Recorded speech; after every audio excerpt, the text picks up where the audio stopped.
Porque fazer os pacientes lembrarem dos próprios sonhos é uma oportunidade para psicólogos e psicanalistas, porque isso vai mudar completamente, completamente. Vai mudar da água para o vinho, vai trazer iluminação para os seus atendimentos, vai mudar o padrão dos seus atendimentos.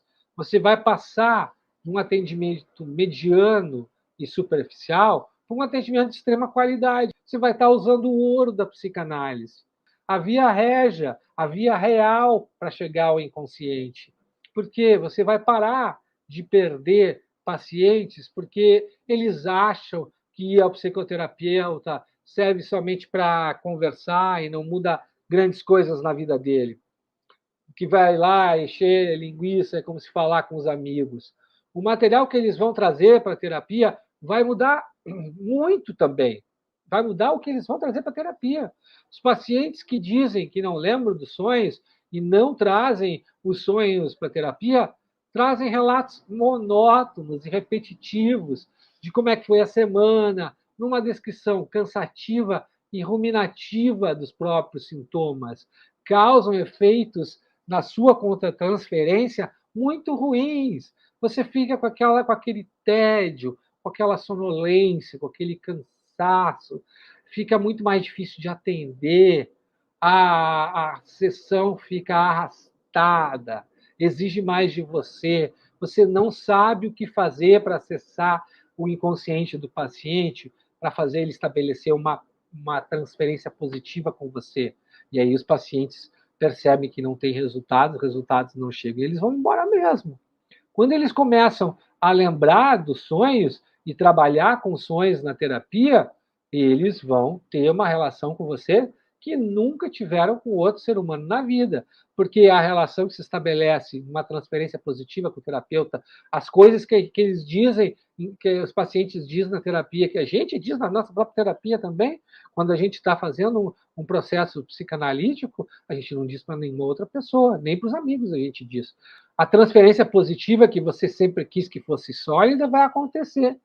E eles vão ser genuínos e verdadeiros e vão perceber uma mudança real no próprio comportamento. Eles e os próprios familiares deles também. Porque a maioria dos pacientes acha que controla a própria vida, acha que controla o que faz, o que decide. E quando eles percebem que tem um inconsciente, esse inconsciente ele age sem a gente saber, ele nos sabota, ele faz a gente fazer coisas que a gente não quer, isso causa ele desestrutura a gente, né? A gente demora um certo tempo para se recuperar disso. Aí, o que vai acontecer? Eles vão continuar com a terapia fora da sessão, imaginando que estão tendo conversas contigo em situações que vão acontecer fora. Por exemplo, quando a paciente estiver tendo uma discussão com o marido, está numa situação com o marido, né, onde ele fala com ela e aciona aquele tipo de gatilho que vai gerar uma discussão mais longa e mais agressiva, ela vai pensar nessa fase do tratamento. O que o Leonardo falaria a respeito? Eu me lembro que ele falou que eu reajo dessa maneira toda vez que meu marido fala comigo deste modo. E aí você vai perceber que o paciente vai criando um diálogo dentro de si mesmo, ele vai levando, internalizando a função do terapeuta com ele, e é tudo que a gente quer para ele ter resultado. Isso é o que gera resultados profundos e inconscientes. Porque a verdade é que a maioria absoluta das pessoas sonham. Isso é um fato. Então, nós precisamos ajudá-las a lembrar dos sonhos. Quando eu comecei a atender, eu também ficava travado quando os pacientes não lembravam dos sonhos. Parecia que eu não podia fazer nada a respeito. E eu só conseguia trabalhar com aqueles pacientes que lembravam dos sonhos. E isso era muito poucos traziam isso para a terapia. Quase nenhum paciente trazia sonhos para a gente trabalhar.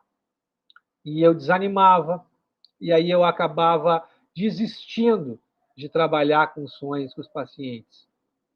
Acabava desistindo de convidá-los a trazer dos sonhos. Acabava desistindo de falar sobre os sonhos, esquecia, porque parecia tão difícil, parecia tão complexo, essa realidade parecia tão longe de mim, que eu simplesmente abria mão disso tudo.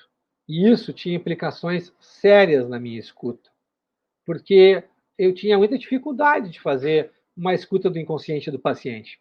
Eu não chegava às causas dos conflitos inconscientes deles. E eu perdia muitos pacientes após algumas sessões porque eles não tinham resultados consistentes com o tratamento. Aí, quando eu aprendi a ajudar os pacientes a lembrarem dos próprios sonhos e a trazerem os sonhos para o tratamento, os atendimentos mudaram completamente.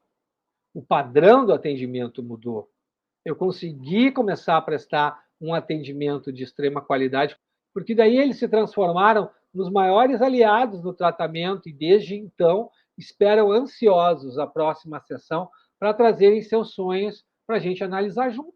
Você pode dizer, você pode protestar.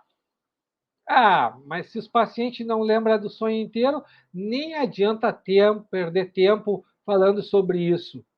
Ou nem todo paciente sonha.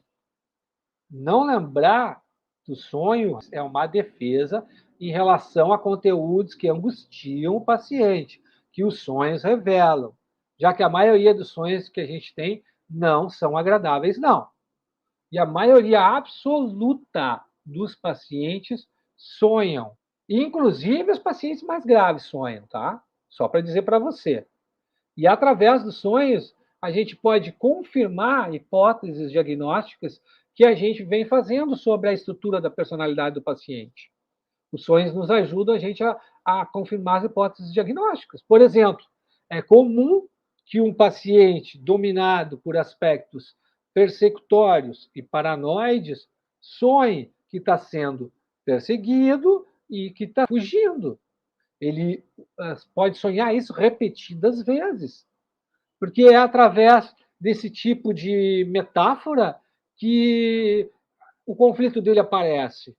E a gente iluminando isso com o paciente, conseguindo abrir a caixa preta dele para ele olhar o que está lá dentro, a gente ajuda ele a diminuir o seu grau de angústia e liberar aquela energia que estava presa no sintoma, que estava inibindo a vida do paciente, que estava presa em ideias delirantes e persecutórias, por exemplo, como nesse caso, para ele poder investir em coisas mais saudáveis. Além disso, a gente trabalha com o material que a gente tem à disposição, mesmo que seja um fragmento. O fragmento do sonho ele pode ser muito rico e cheio de significado para a gente. Por que desperdiçar um conteúdo tão rico e importante como esse nos sonhos? Qual é a lógica disso tudo? Por que você não consegue trabalhar com sonhos? É por isso que você vai desperdiçar esse conteúdo? Você prefere perder pacientes porque eles acham o seu atendimento mediano e superficial, onde você conversa fora e você não deixa o ouro da psicanálise de fora dos atendimentos? Todo o material que fala do inconsciente deve ser aproveitado na sessão.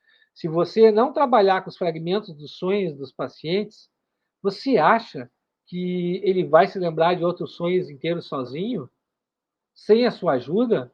Quando o paciente às vezes traz um fragmento do sonho, esperando que você o ajude, esperando que você ilumine aquilo para ele, como ele vai lembrar dos sonhos se você nem mostra para ele que cada pedacinho que ele lembra é muito importante para o processo de transformação que ele vai fazer na terapia junto com você? Ele precisa ser educado a respeito dos próprios sonhos, porque os sonhos são tão importantes para ele para trazer mais resultados, para trazer resultados mais rápidos. E você tem que dizer isso para ele, senão ele não vai colaborar. Você tem que informar para o paciente que os sonhos trazem resultados mais rápidos para ele. Você tem que fazer a pedagogia da psicanálise, como dizia o Freud, senão ele não colabora.